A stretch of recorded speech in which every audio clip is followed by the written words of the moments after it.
Bonjour à toutes et à tous, je vais le faire en français tout de même. Nous sommes l'ensemble des Hostigay d'Arstangala de Kerfintin-Quimper et nous venons de vous présenter une gavotte glasique à la mode de Plogonec. Comme vous pouvez le voir, les danseurs portent des costumes du pays glasique des petits dimanches d'hiver de la fin du 19e siècle. Ce qu'il faut savoir, c'est qu'à cette époque, chaque paroisse avait sa mode vestimentaire et sa danse. Les gens qui étaient habillés comme eux ne dansaient que des danses du pays glasique. Celle que nous vous avons présentée fait partie de la grande famille des gavottes. Il en existe des dizaines et nous allons vous en présenter quelques-unes. Pour rester cohérents, nous aurions dû nous changer entre chaque danse pour pouvoir revêtir la mode du terroir représenté. Mais pour des raisons plutôt évidentes, nous ne pourrons pas le faire. Une autre gavotte ? Est-ce que vous saurez la reconnaître ?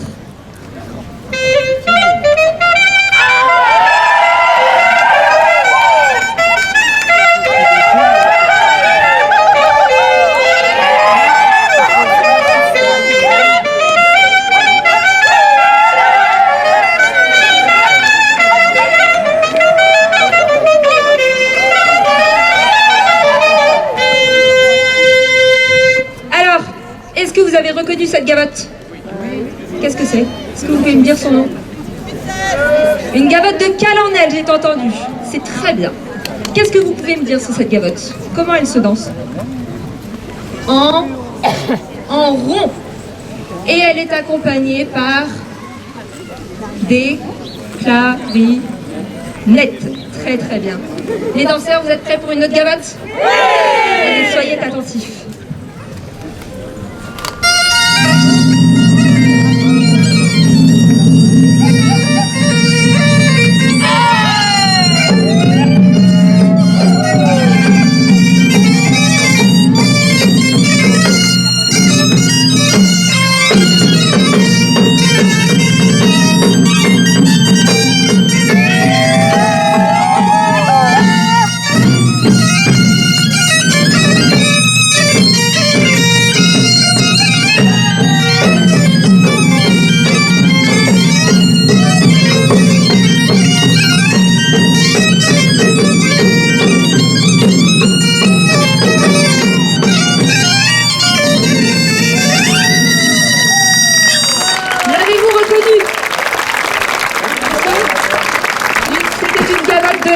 À la mode de Pont-Aven, pour être plus précis. Et alors, qu'est-ce que vous pouvez me dire sur cette gavotte? Comment se danse-t-elle? Par cadrette, à contrario donc de la gavotte de Calanel qui se dansait en rond, et de la gavotte de Plogonec que vous avez vu au début qui se dansait en cortège. Et cette gavotte, alors, elle est accompagnée par qui? Par notre trio emblématique de Basse-Bretagne, mesdames et messieurs, constitué d'un bignou, d'une bombarde et d'un tambour. Bravo, bravo, bravo. On aura présenté des gavottes, mais où est passée l'emblématique danse du petit doigt? Levez vos petits doigts, levez-les. Voilà, montrez-les-moi. Et maintenant, vous vous accrochez. Vous allez ressentir cette force qui nous entoure quand on s'accroche. Et si vous préférez, vous pouvez vous accrocher par les autres mains, car avant les années 60, les danseurs utilisaient tous leurs doigts. Donc, on va vous montrer ici une danse, cette fameuse danse qu'ils dansent avec les petits doigts. Perso melronda qui va terlura, perso melronda qui va terre, perso melronda qui va terlura, perso melronda qui va terre, perso melronda qui va terre, qu'on Dieu le bar et sa belle, perso melronda qui va terre, qu'on Dieu bar et sa belle. Arrive le beau traite des nailura, arrive le beau traite des nailura, arrive le beau traite des nailura, arrive le beau traite des arrive il beau traite des nains, perso me rando in zantain. Arrive il beau traite des nains, perso me rando in zantain. In zantain dessus n'en a de l'ura, in zantain dessus n'en a deux. In zantain dessus n'en a de l'ura, in zantain dessus n'en a deux. In zantain dessus n'en a deux, Georges et Berchaka j'en ferai deux. In zantain dessus n'en a deux, Georges et Berchaka j'en ferai deux. Bravo! Vous avez reconnu cette danse? C'est un endroit qui évolue en cassava, qui se danse en rond et ensuite en cortège. Car au commencement de cette danse, on dansait en rond, et entre les deux guerres, ça a évolué. Les danseurs ont voulu faire des figures, et on s'est détachés, et on est parti en cortège. Et le fond musical, c'est un chant, comme vous l'avez remarqué, est un chant en breton. Est-ce que vous voulez une autre danse? Oui! Oui! Et là, c'est parti! C'est dans 10 ans je m'en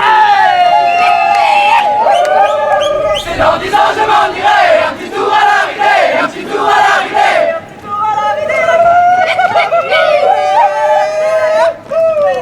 Un petit tour à l'arrivée qui nous fait chauffe. Un petit tour à l'arrivée qui nous fait chauffer les pieds. C'est dans 6 ans je m'en irai. Un petit tour à l'arrivée, un petit tour à l'arrivée, un petit tour à l'arrivée là qui nous fait chauffer. Un petit tour à l'arrivée qui nous fait chauffe. Un petit tour à l'arrivée qui nous fait chauffer les pieds. Alors, cette danse, c'était quoi? Eh bien, c'était une idée de Jocelyn, aussi appelé Guillac. Elle se danse en rond. Et avez-vous remarqué ce changement? Le fond musical, c'était toujours un chant, mais cette fois-ci en français, car nous étions en Haute-Bretagne. Alors, donc cette différence entre la Haute-Bretagne et la Basse-Bretagne, est-ce que vous savez déjà où c'est?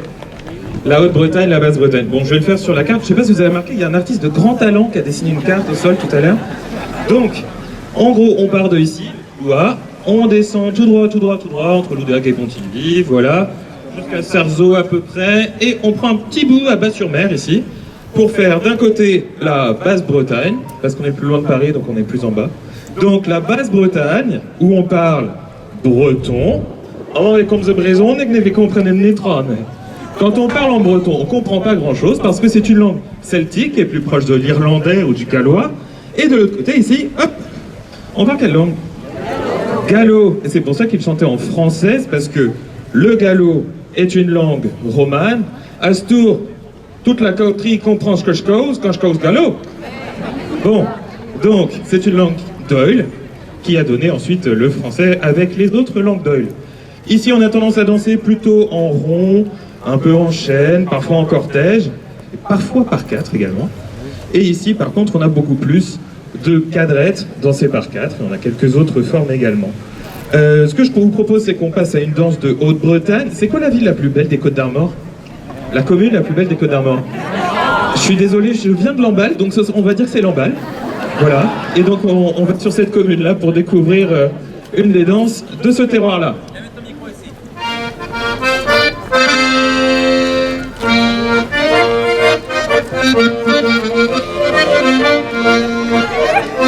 Thank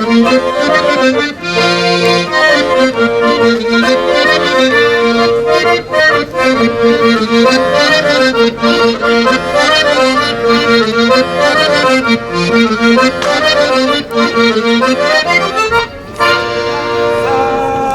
l'idée. Et voilà, quelqu'un a reconnu cette danse typique de Haute-Bretagne. C'est un avant-deux. C'est un avant-deux, donc ici du bourg de Saint-Élan, comme on dit en gallo, Saint-Aron, donc sur la commune de Lamballe, pas très loin d'ici. Et donc, on était là sur un accordement à l'accordéon, et donc sur des formes, ils étaient en comment? Ils étaient par 4. On était donc en quadrette, exactement. On va passer à une autre danse de Haute-Bretagne, et donc celle-là, vous devriez pouvoir la reconnaître aussi assez évidemment. On accueille un nouvel instrument.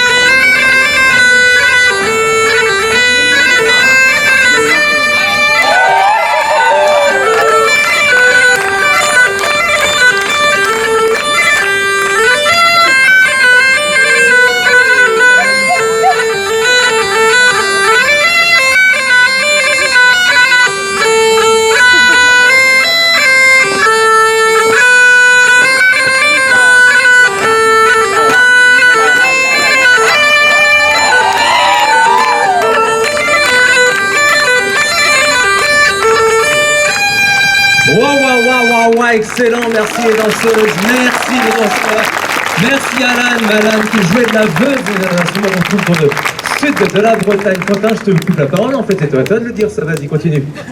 Si. Donc, on a fait un petit tour de toutes les danses de Bretagne. Donc là, vous avez remarqué, évidemment, je l'ai entendu, vous êtes incollable, le galop nantais. Donc, il vient donc de Nantes, en Bretagne. Et donc, on va pouvoir... Et donc, on va pouvoir là avoir nos petits danseurs qui vont faire un petit bilan. Donc, on a le galop nantais à Nantes, juste ici, sur la Loire. On a eu tout à l'heure notre avant-deux de Saint-Aron, juste ici. Allez, cours, Noah, cours. Ensuite, on a notre petite ridée là, ici, par là, du côté de Josselin. Dans le Ventais bretonnant, on a notre petit Andro. On a eu notre calonnelle par ici. Hop, dans les montagnes. Notre petite gavotte de la veine. Le petit sprint. Et puis notre belle glasique également, qu'on peut applaudir bien fort, elle arrive. Donc cet instrument qu'on a découvert tout à l'heure, c'est la veuve, c'est une cornemuse du pays nantais qui ressemble beaucoup à sa cousine, le biniou. Bon, et si on se refaisait une petite danse, la plus belle, la gavotte. Glasique.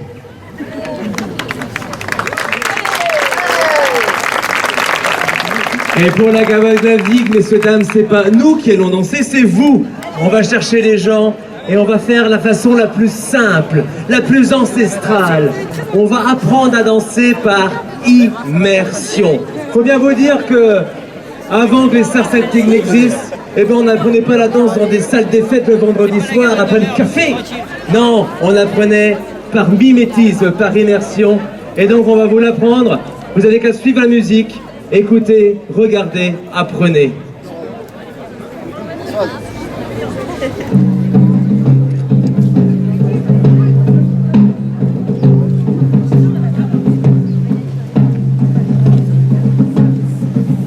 Évidemment, vous pouvez regarder par immersion, doucement. On regarde, on s'imprègne, on ressent dans ses tripes toute la force de la gavotte. On fait communion avec le sol. On sent l'énergie monter en soi et on devient médaille d'or aux Jeux Olympiques de gavotte classique. Et voilà, peu à peu, on arrive dans les années 30, à Plogonec. Les sonneurs vont arriver, vont faire sonner binious et bombardes. Et tout le monde va venir se joindre à la fête parce que tout le monde veut danser. Ça vous dérange, n'est-ce pas?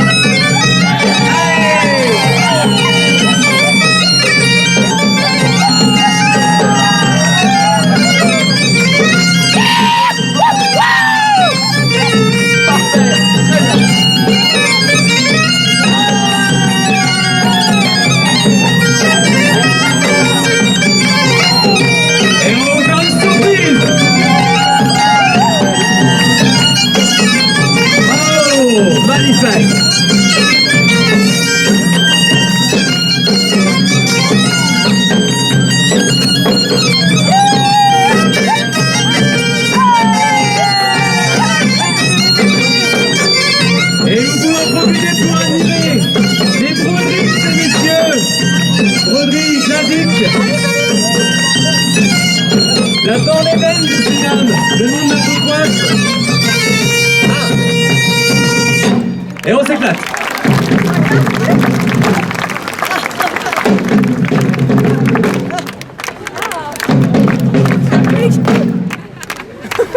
Il y a même des danseurs civils qui dansent parmi nous, ils ont tout compris. Regardez les coiffes de ces dames, ce sont des Bornéden. Hein. On n'est pas ici avec la toucaine du Trégor, on n'est pas avec la bigounette. On est en Britannique.